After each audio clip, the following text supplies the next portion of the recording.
নমস্কার বন্ধুরা, আজকে আমি সাদা আলুর দম বানিয়ে দেখাবো। তার জন্য এখানে আমি আলুটাকে পরিষ্কার করে ধুয়ে আর সিদ্ধ করে নিয়েছি একটু নুন দিয়ে।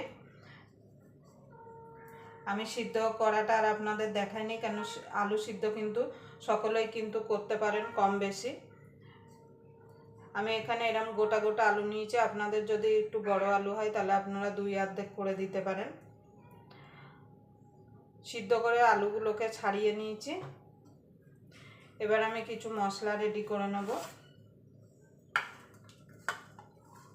এখানে আদা কাঁচা লঙ্কা নিয়েছি, সেটাকে আমি বেটে নেব। দেখুন বন্ধুরা, আদা আর কাঁচা লঙ্কাটা বেটে নিয়েছি, সাইডে রেখে দেবো। আর একটা পেস্ট বানিয়ে নেব। তার জন্য নিয়ে নিয়েছি এখানে কাজু, আর এখানে নিয়ে নিয়েছি চালমগজ। আমি চালমগজ দিচ্ছি, আপনারা চালমগজের বদলে পোস্তও কিন্তু দিতে পারেন। এটা আমি স্মুথভাবে একটা পেস্ট বানিয়ে নেব। আমি শিলনোড়ায় বাটবো, আপনারা চাইলে মিক্সিতেও এটাকে পেস্ট বানিয়ে নিতে পারেন। দেখুন বন্ধুরা, আমি চালমগজ আর কাজুটাকে বেটে নিয়েছি, এটাও সাইডে রেখে দেবো। এখানে আমি দই নিয়ে নিয়েছি। এবার দইয়ের মধ্যে কিছু শুকনো গুঁড়ো মশলা মিশিয়ে নেব।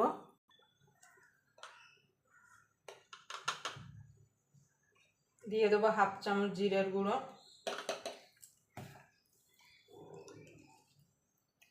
হাফ চামচ ধনের গুঁড়ো, দিয়ে দেবো সামান্য একটুখানি গোলমরিচ গুঁড়ো,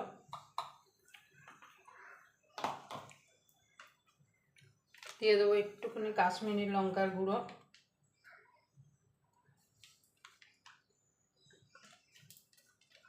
দিয়ে দেবো গরম মশলা,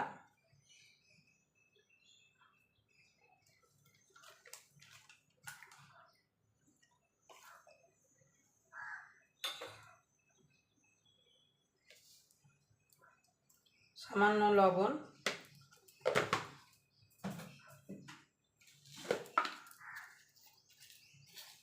চিনি। এবার এটাকে একসঙ্গে একটা পেস্ট বানিয়ে নেব।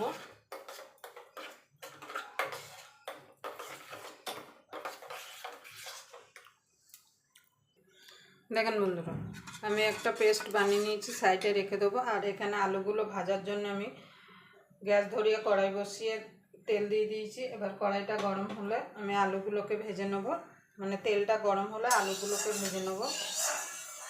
আপনাদের যদি ভিডিওটা দেখে যদি ভালো লাগে তাহলে অবশ্যই একটা লাইক করে দেবেন, শেয়ার করে দেবেন, আর চ্যানেলটা অবশ্যই সাবস্ক্রাইব করে নেবেন। আর পাশে বেল আইকনটি অবশ্যই বাজিয়ে দেবেন, আমি যখন কোনো নিত্য নতুন রেসিপি আপলোড করবো সবার আগে পাওয়ার জন্য। তেলটা ভালো করে গরম করে নেব। দেখুন বন্ধুরা, তেলটা গরম হয়ে গেছে। এবার আলুগুলোকে ছেড়ে দেবো।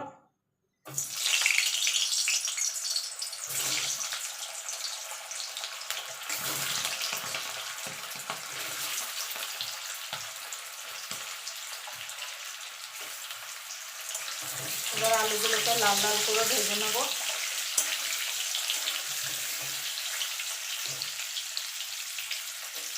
আমি নুন দিয়ে সিদ্ধ করেছি বলে আর ভাজার সময় নুন দিলাম না। দেখুন বন্ধুরা, আলুগুলো ভাজা হয়ে গেছে, আলুগুলো তুলে নেব।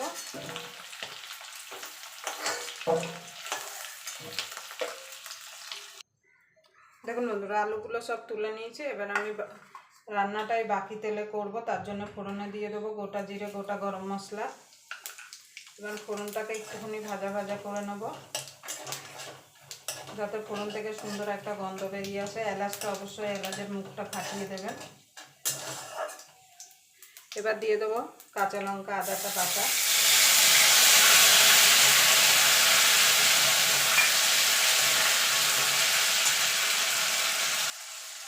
দেখুন বন্ধুরা, কাঁচা লঙ্কা আর আদাটা একটুখানি নাড়াচাড়া করে নেব।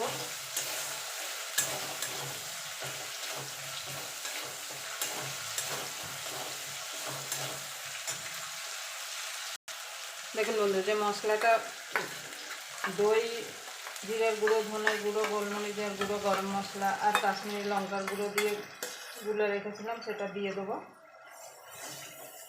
দিয়ে কিন্তু এইভাবে সঙ্গে সঙ্গে কিন্তু নাড়তে হবে, গ্যাসটা কিন্তু একদম লোতেই রাখতে হবে।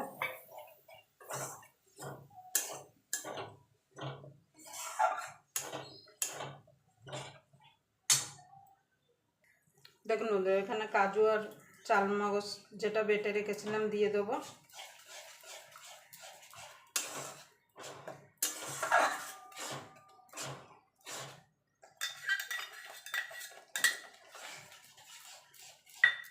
এবার একটু কষিয়ে নেব মিনিট খানিক।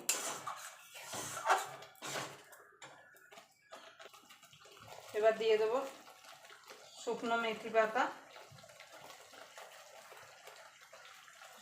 আমি এখানে এমনি দিলাম, আপনারা চাইলে একটু রোস্ট মানে একটুখানি গরম করে নিয়ে তারপর দিতে পারেন। এবার ভালো করে মিশিয়ে দেবো। দেখুন বন্ধুরা, মশলাটা কষানো হয়ে গেছে। দেখুন মশলা থেকে তেল ছেড়ে দিয়েছে। এখানে আলুটা যে ভেজে রেখেছিলাম সেটা দিয়ে দেবো, দিয়ে ভালো করে মিশিয়ে নেব।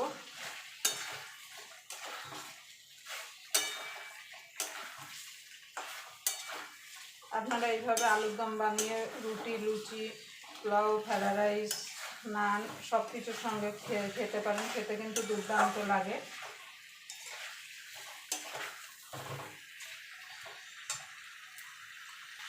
এবার দিয়ে দেবো একটু গরম জল। খুব বেশি জল দেওয়ার দরকার নেই। এটা কিন্তু খুব শুকনোও হবে না, আবার খুব কিন্তু ঝোলও হবে না। নুনটা অবশ্যই আপনারা একটু চেক করে নেবেন। এবার ঢাকা দিয়ে এটাকে মিনিট খানিক ফুটিয়ে নেব, তাহলেই আমাদের সাদা আলুর দম রেডি হয়ে যাবে। দেখুন বন্ধুরা, আলুর দমটা দেখুন কত সুন্দর হয়েছে, আর দেখতেও দেখুন কত সুন্দর লাগছে। যেমন দেখতে সুন্দর লাগছে, খেতেও কিন্তু দারুণ হবে। এবার আমি নামানোর আগে দিয়ে দেবো কাঁচা লঙ্কা চেরা আর ধনেপাতা কুচি। এবার আমি নামিয়ে দেবো।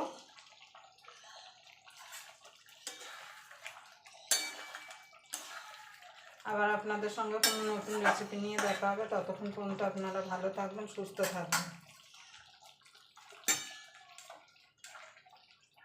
কালারটা দেখুন কত সুন্দর এসছে, দেখুন।